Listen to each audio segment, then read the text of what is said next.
Great, and we're good for live stream? Okay, I see the thumbs up. Thanks, Kale. All right, we're gonna go ahead and get started tonight with the School Board Candidate Forum. Thanks for those of you who are joining us either in person or watching the live stream. Before we start, I'd like to introduce myself.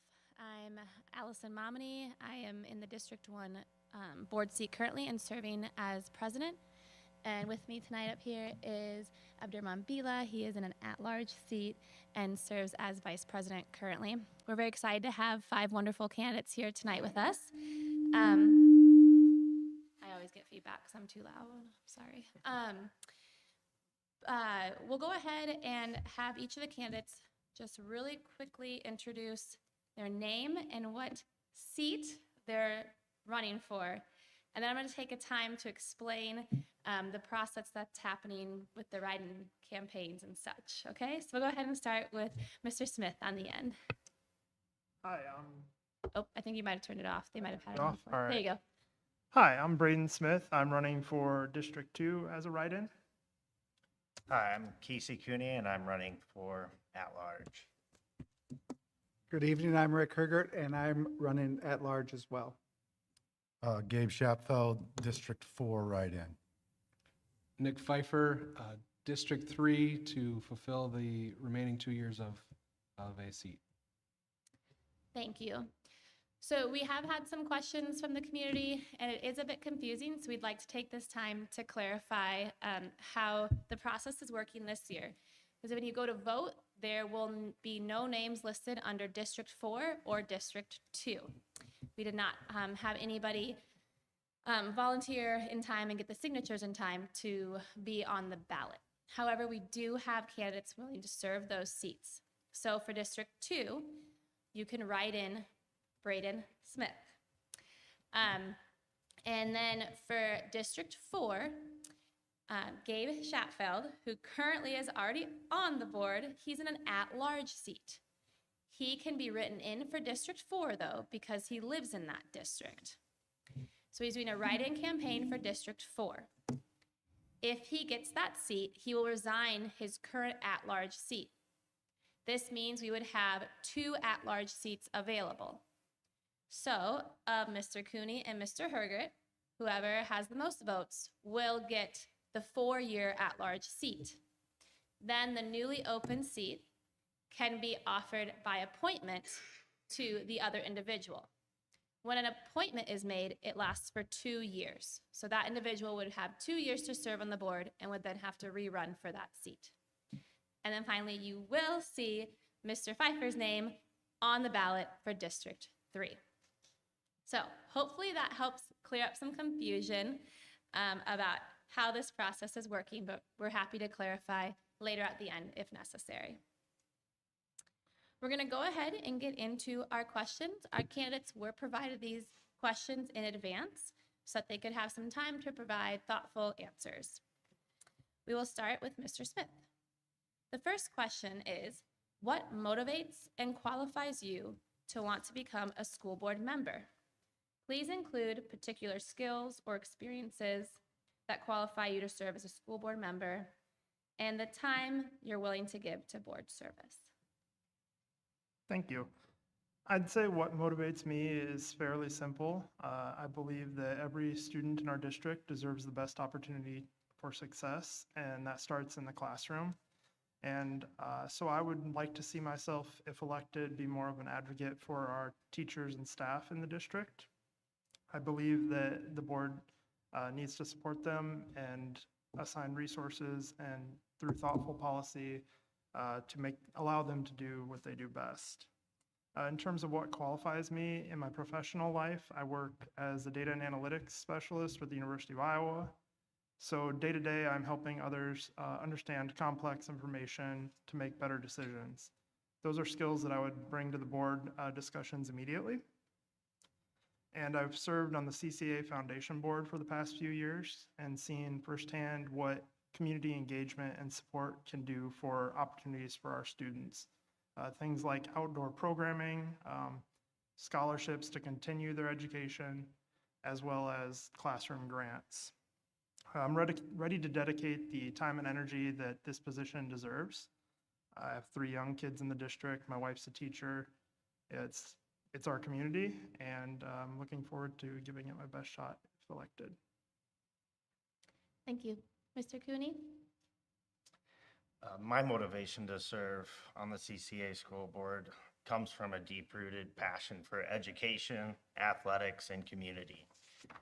As a lifelong Iowa resident and a North Liberty area homeowner for the last 20 years, I truly believe that this is one of the best areas in schools to raise children.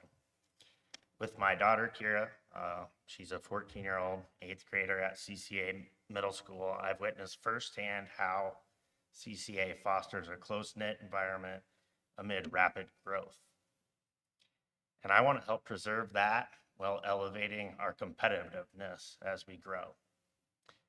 My qualifications include a bachelor's degree from the University of Iowa, paired with over 15 years in sales and business development in the food ingredients industry. These experiences have honed my skills in strategic planning, stakeholder collaboration,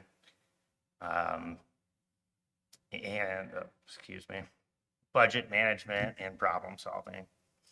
I'm also on my HOA board in my neighborhood, demonstrating my commitment to community leadership. As far as time's concerned, I do have a job that you have to dedicate to, but I control my travel for that job and most of my business meetings. I have the flexibility to give the time to the board that's needed. Wonderful. Thank you. Mr. Hergert? Hello. What motivates me is lifelong resident of the district, lifelong resident of Amana, and I'm passionate about the kids, and I would be passionate and help be a sponsor or help with the finances of the district, be a guardian of that. What skills do I have? I was on the school board for a term, 13 to 17, and I was branch manager of a heating and cooling distribution, helped with budgets, I helped with hiring, inventory control. And what I would be able to do with the board is similar. The first time I ran, my kids have graduated from here.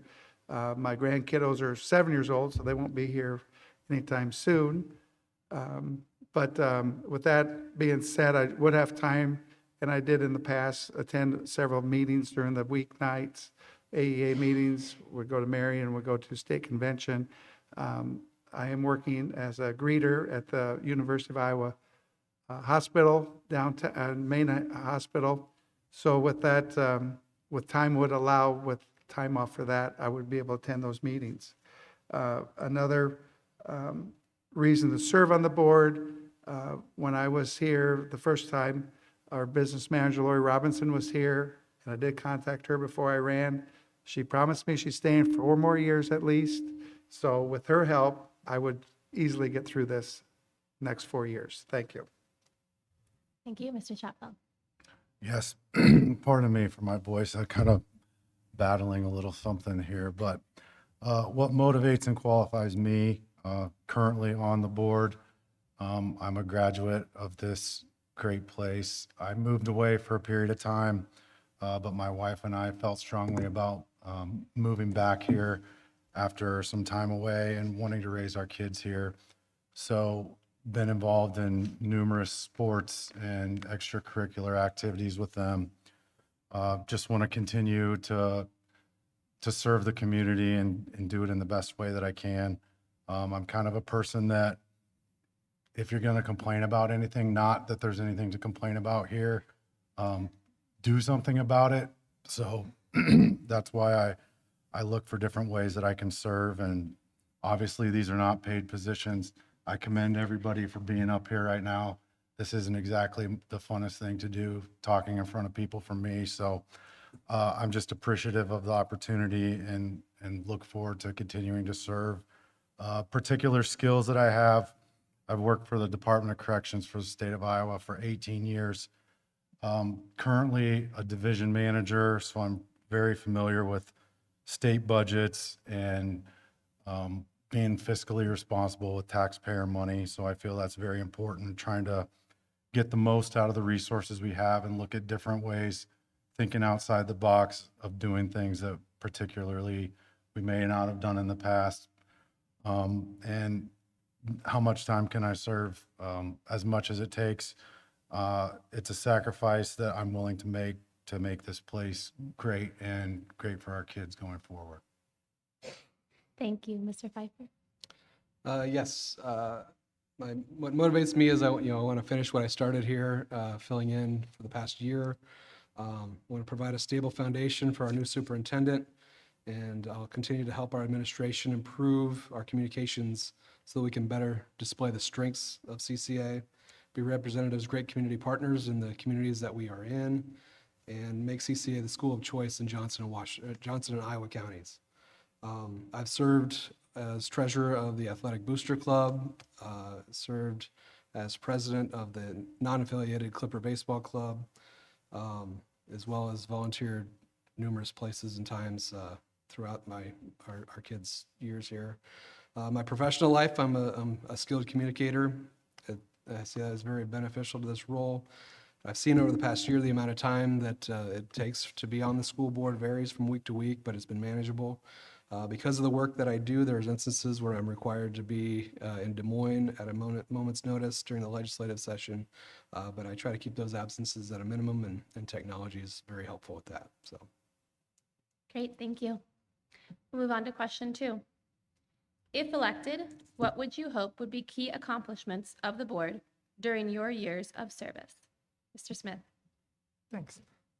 So I believe our district's success begins in the classroom, and that's where the most important work happens every day. So that would be my focus if elected.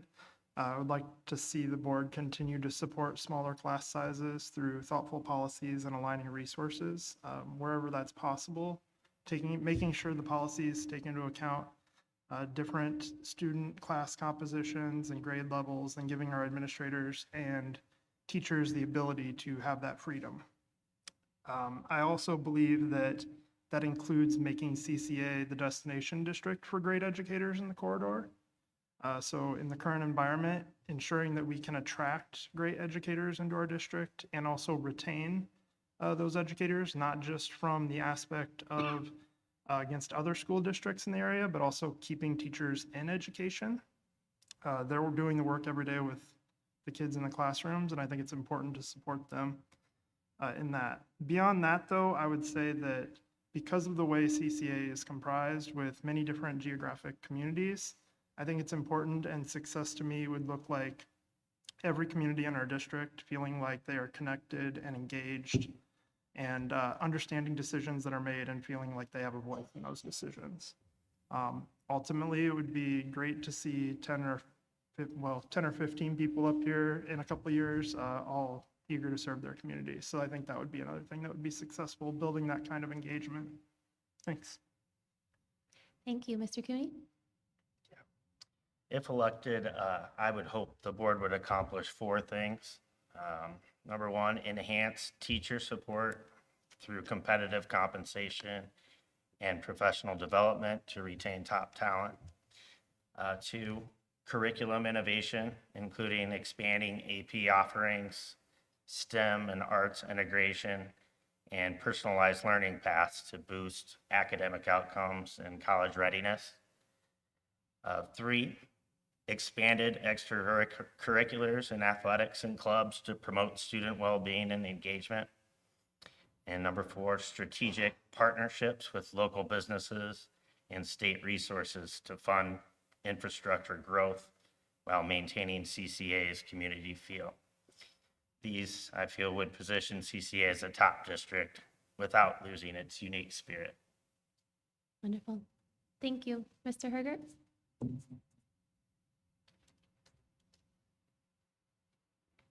If elected, the accomplishments I would like to see that the board provide is do the best that we can keep the class sizes small and low.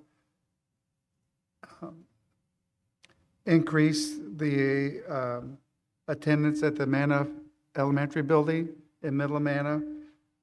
They're currently doing a scientific class structure, and I was glad to see the number of students coming from the east side of the district has doubled from last year for that specialized learning. And I would believe there's possibilities to get them from other districts, Iowa Valley or Williamsburg, to go into that specific program. Give the teachers the tools that they need to do their jobs. And that's it. Thank you. Thank you, Mr. Shopfeld. I took this question a little bit differently just because I'm a current member on the board. And so what I would like to see is positive work environment for our team, collaboration, getting along, working together, trust in our ability and our direction from the community. I think the community members kind of give us the input of then we bring that back to the board table to discuss with administration and leadership. And really, I'd like to leave the board seat to whoever it is down the road in a better position than it was. Not that it was bad before, but I come from a place of, leave it in a better place than when you found it. We have great staff and a great administrative team here already that work very hard to do a lot of the things that everyone else up here has already said about supporting our teachers, retaining teachers, support staff, all of those things. So I would just really focus on what we can control and how we can do the best that we can. Thank you. And Mr. Pfeiffer. Mine's short and sweet. I want to become a top 15 school in the state. I want to retain 95% of the teachers that we want to retain. And I want to reduce open enrollment by 50%. That was short and sweet. Yeah, Wait, right nice. at it. Good. Okay. Question 3. What do you believe are the most important characteristics of an effective school board and school board member? Please highlight your strengths, skills, and traits you would bring to the board and how you would handle concerns from the community stakeholders. Mr. Smith.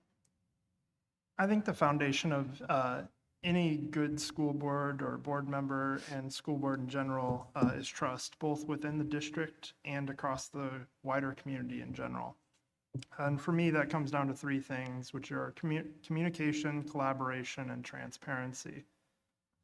With communication, it's important to remember it's not only outbound communication, but also active listening and understanding concerns and empathizing with those. There was a district decision a while back that I didn't agree with, and I reached out.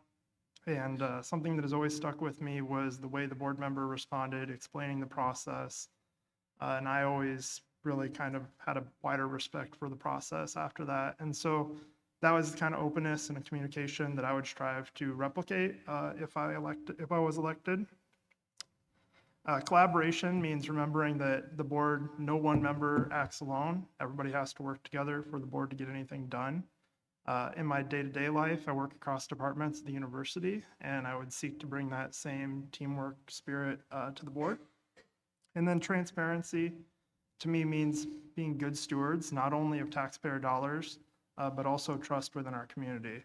So it's important that every family understands decisions that are made, issues that are coming up for the board, and why those decisions are made and the impact it has on student success in our district. I think if we can listen, work together, and be transparent, that it's a process that people can believe in.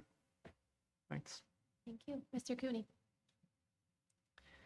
Yeah, an effective school board is collaborative, transparent, visionary, and accountable, focusing on long-term policy over daily operations. I feel individual members should embody integrity, active listening, and adaptability to serve diverse needs. I bring strengths in relationship building and negotiation from my sales career, analytical skills for data-driven decisions, and community-oriented traits from HOA leadership. enabling me to foster inclusive dialogue and drive consensus. To handle stakeholder concerns, I'd prioritize open forums, regular town halls, and direct responsiveness via email, social media, etc. Thank you. Mr. Hergert? Excuse me. So, most important attribute of a school board member, might have been said a couple times already, is listening. And let the administration administer, and let the school board do the policies, and work with Lori on the finances. Myself personally, I'm very approachable. I enjoy talking to the school board. When I was on the past, it was every day in my mind. I was out there willing to meet, had small town meetings in Amana. And if I don't know the answer, I don't fake it. I tell people straight up, I don't know the answer, but I know the person to find out where to and how to get the answer. Thank you. Thank you. Mr. Shotfield? Really, it comes down to the ability to agree to disagree at times, respect other people's opinions, and then stay focused on why it is we're doing what we're doing. And to me, that is the kids. So we need to keep that at the forefront of every decision we make. Yes, things may impact other people, but we are serving students of this community. So that needs to be at the forefront of any board member's mind. Specific strengths for me, I'm pretty easygoing, takes a lot to get me worked up. I'm willing to listen to anybody. And just like Mr. Herger here said, if I don't have the answer, I can direct anybody to the person who will, or I can find it out and get back to you. So how would I handle specific concerns of those stakeholders? I guess I would just listen to their concerns and then direct them in the direction that they may need to go. Thank you. Mr. Pfeiffer?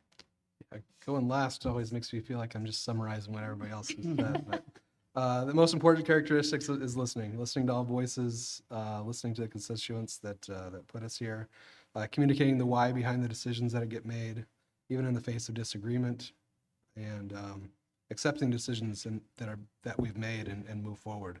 If it's a 4-3 vote and I'm on the quote unquote losing end of that vote, it doesn't matter. That decision's made, and I need to be behind it 100% of the way. So I think those are the traits that I'd bring to the table. And I think it goes without being said, but it's all the decisions are student centered. So whatever's best for the student at the end of the day is how decisions get made.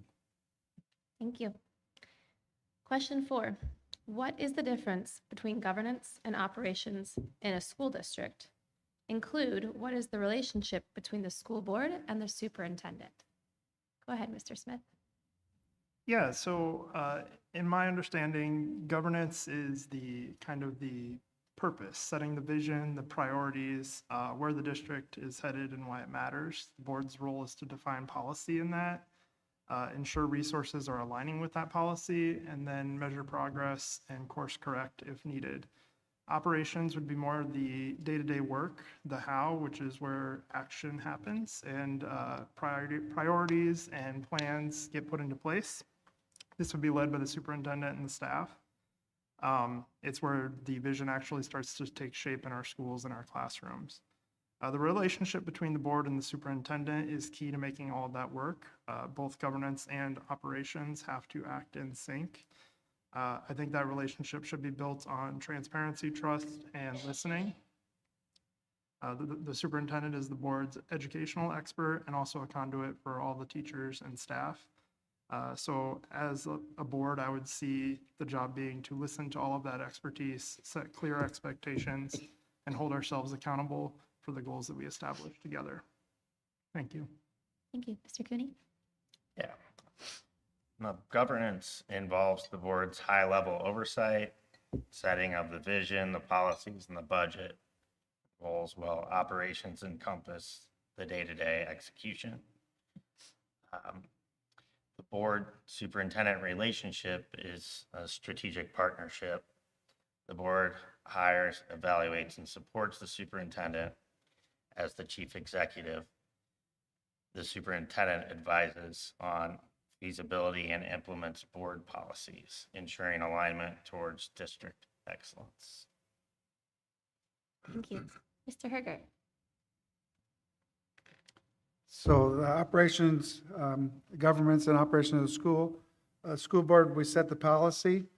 And again, we hire and fire the superintendent.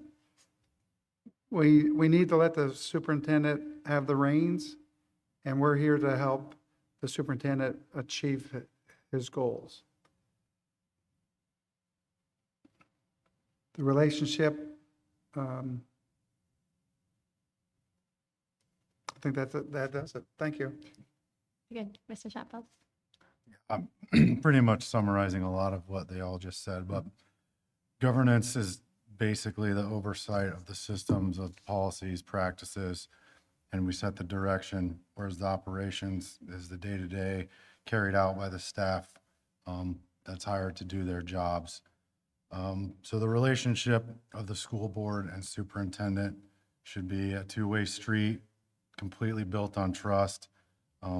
Like was mentioned, we're technically the boss of the superintendent, but at the same time, we trust that he is going to do his job, so we need to stay out of it as much as we can.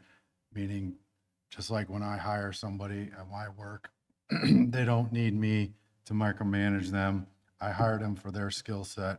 They need to be able to do their job, and we need to be able to respect him to do his. Thanks. Thank you. Mr. Pfeiffer. Governance is putting up fences and operations is training the horses. So the board sets the parameters, and then the board needs to stay out of the way as much as we can to let the administration and staff do their jobs. The school board and the superintendent do need to work together as a team, each respecting each other. The board's job is to set the big picture, policies and overall directions. Superintendent handles the day-to-day operations. And the board should be a good sounding board for the superintendent and give honest feedback and be the ear and voice of the people that voted us into these seats. Wonderful. Thank you. So that concludes the questions that our candidates were provided in advance of tonight. We do have one question from an audience member. I will take this time for those in the audience who may be joined. If we have ample time, so if you do have a question, there were forms available that you could write it down on.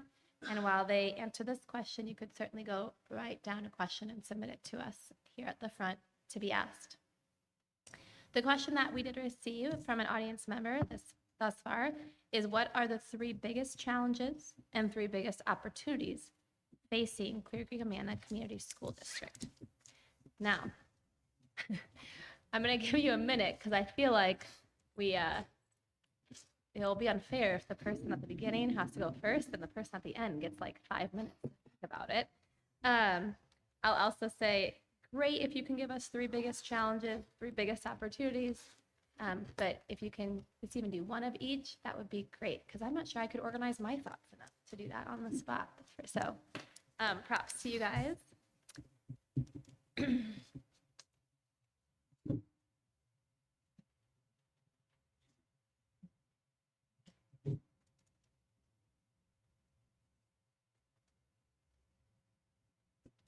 And then we'll go ahead and if anybody's done, we can go with whoever has ideas first. I thought you might be ready. All right, go ahead, Mr. Pfeiffer. Thank you. Well, I think our number one opportunity is our branding, and I don't mean logos and colors. I mean the true branding of who we are and the reputation of who CCA is, and to be able to sell us better. You know, we have so many families moving into this district, but remaining at their previous school, and I think CCA needs to become the reason why they moved to this district. It's not just for a bigger yard or a nicer house. And so we need to sell ourselves better. So that's our number one opportunity. Strengths, I think it's our staff. Our staff, I continue to be impressed with our staff, our principals, and how their values are reflected in their staff and vice versa. It's been really remarkable now that I've kind of put it under more of a microscope in the past year being on this board. So. Great. Thank you. Anybody want to go next? I can jump in. So a couple of the challenges that come to mind when I think of it would be teacher and staff retention, and that's not just a Clear Creek Amana problem. That's across the state and across the nation in general. So ensuring that we can retain the educators that we're looking to retain and develop them. I would also say that, you know, there's opportunities, and I think the board has done a great job of developing those that additional programming options. The cost of college is continuing to increase, and that may not always be what a student wants to do or the path they want to follow. So developing additional programming options that may resonate with them and lifelong learning. And then I think the biggest opportunity that comes to mind for me is we are blessed in this area where we're a growing district, and that is not the case across the state. And so I think that's a great opportunity for us to continue to attract students and families, build the community, and ultimately that will lead to more development in the community, which leads to a larger tax base, which leads to more programming offerings and opportunities for our students. Thanks. Thank you. Mr. Shotfeld, are you ready? You Yeah, have I pens can there. go. Okay, great. Couple of these have been hit on, but opportunities, I think for sure, is staff retention. If we have the good staff here, it's a great opportunity to see what we can do to keep them here.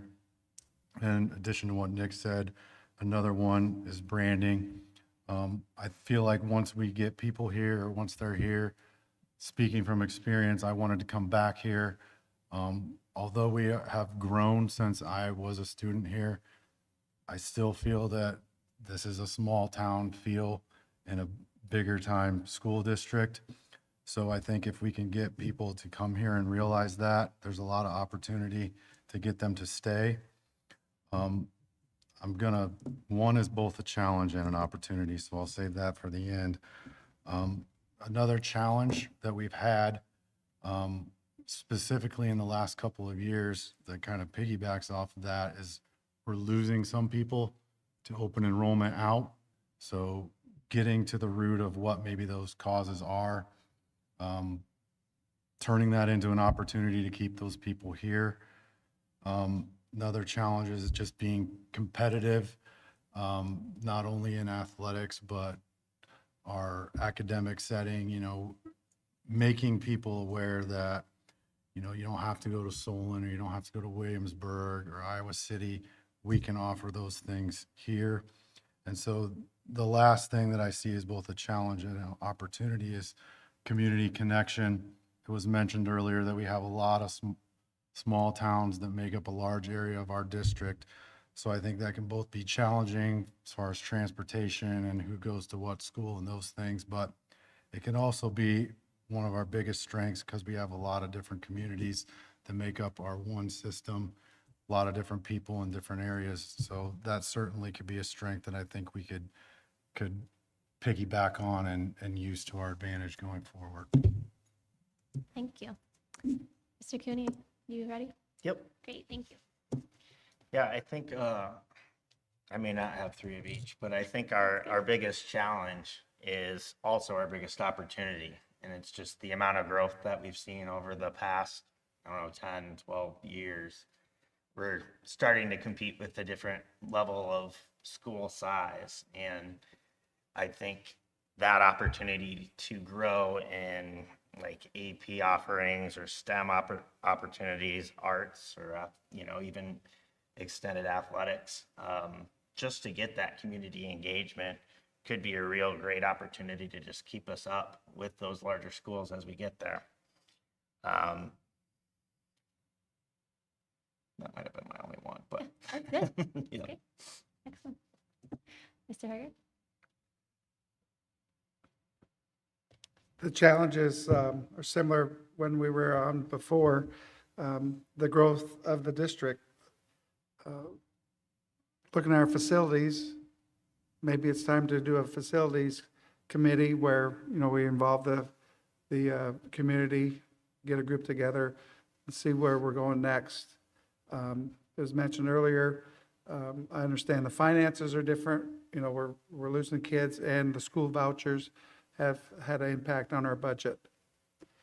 The opportunities, I mentioned it earlier, is the Amana Building.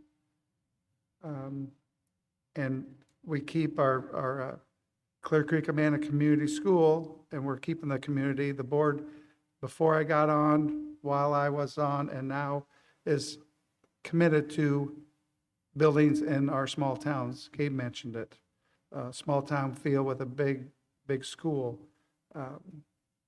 And the opportunity is, I learned we have an FFA program that I didn't have previous. And I also think opportunity, we've mentioned scores for four-year colleges, get the kids in college, AP classes. Also, there's a huge need for people in the trades. So working with the local businesses and the unions to have our kids go straight from high school into a trade, get paid for their 5 years before they get their journeyman license. And that's a big need and opportunity. Thank you. Great. We did get one additional question from an audience member. And I think it actually kind of piggybacks nicely on what you all have been talking about. So it says, our school board includes many different cities. How would you plan to collaborate with them? By them, I think the person means all the different cities. So you can take a couple minutes, jot some notes, and then whenever somebody's ready, go ahead and just start talking with your answer. I could go. Yeah, ready, go for it. I think we just got to continue to have places and opportunities to have dialogue. You know, you have to put yourself out there. If you're a North Liberty resident like me, I look forward to going to Amana. That's where I went to middle school. I look forward to going to Oxford. Softball used to be there. That's where I grew up playing Little League and those things. So the small town festivals, parades, anything that we can do to not just be Clear Creek Amana and Tiffin provides a great opportunity to hear what people that live in those communities have to say. So I personally enjoy it. Rick mentioned the facilities committee that has started back up. Again, we have that going on. Superintendent roundtables. I know he's going around to the different buildings and getting out in the schools during the day, being in those facilities. So I think there's a lot of opportunity to utilize some of the resources we have and then look down the road to see where we can put things in the future. A volunteer to go next. Sure, I'll go. Okay. Yeah, everything that Gabe said, plus, use of facilities. If there are community partnerships that we can dual use, gyms or theaters, definitely keep exploring those. We do have some of those in place as it is.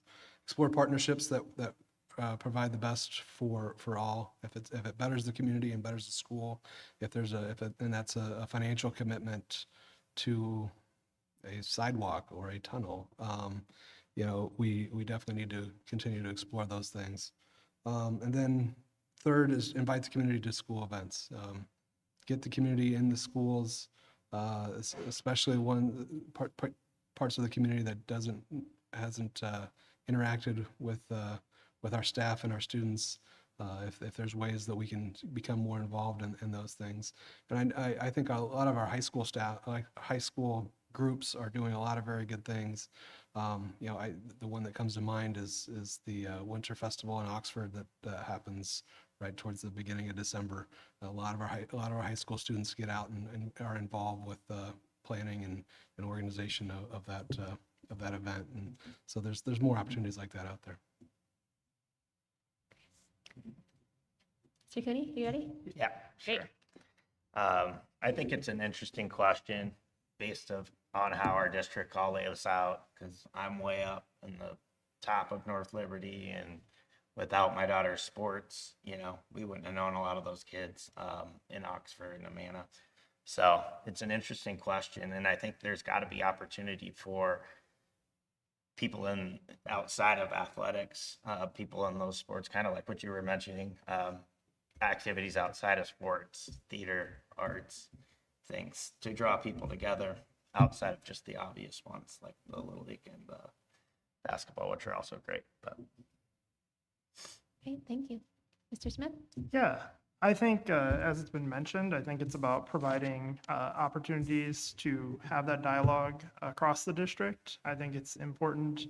I grew up in Solon before it became kind of a larger district, and I think it's important that we retain some of that smaller community identity that we've always had. And so I think there's really a lot of opportunities. We have very different communities, so leveraging those, as Nick said, wherever we can to build those partnerships. And I also think it's important that, the board, wherever possible, would continue to take into account as best as possible, how the different communities may think or feel about decisions and what might be best for all of our students across the district. And we're kind of centralized here on this campus in Tiffin, but we need to remember that we're more than that. Thanks. Excellent. Thank you. Mr. Herger? How to keep the many cities to go together, possibly more field trips. There's a lot of nursing homes around, obviously kind of thinking elementary or junior high kiddos to visit there. I don't know if we do that with a choir, maybe, send them over or a small group of musicians. And I know we have a student on our school board, student representative, non-voting. Maybe get those type of people out in the community. Maybe see if we could get somebody on a Kiwanis Club or a Lions Club and communicate that way to the other towns. Thank you. Excellent. Well, that concludes all the questions we have this evening. I want to thank you again for coming and answering questions, and those of you who are here in person or online watching live. Again, I'll just reiterate that next Tuesday, you'll go if you go to vote, and there'll be a ballot, and there will be Mr. Pfeiffer for District 3, and there will be Mr. Cooney and Mr. Herger for at-large. And you should feel free to write in Gabe Schapfeld for District 4 and Braden Smith for District 2. Thank you. I believe that concludes our event this evening. Thanks. Thank you.